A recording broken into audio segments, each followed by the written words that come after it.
With all the holidays happening, I realized a useful video might be some tips on how to do a self-tape while traveling. First of all, they make a lot of products that are really great for travel. I have a simple ring light tripod combo, which I'll often take with me when I travel and I'm not gonna have access to my full setup with box lights and a backdrop and all of that.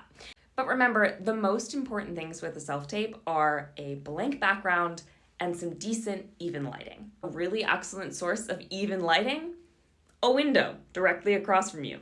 Try not to face the window like this because you'll get a lot of shadow on one side of your face, but if it's daylight and you can find a window generally in front of you, that'll often give you really great lighting. If you can find a window over there and a blank wall behind you, you're golden.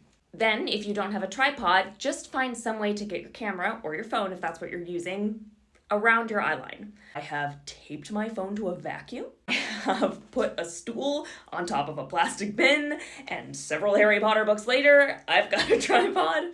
Don't panic if there's the seam of the door behind you, or a light switch, or something a little bit out of the ordinary. Just try to make sure it's not too distracting and you can see and hear you clearly. Things I would not recommend for a self-tape away from home is lots of background noise or music. Definitely don't do it with your messy unpacked suitcase behind you. I've seen that. There's also some really great mobile editing apps if, say, you don't have your whole computer or laptop with you. One that I like is called Movavi. It's a cheap app where you can quickly just kind of cut and paste and make simple short videos.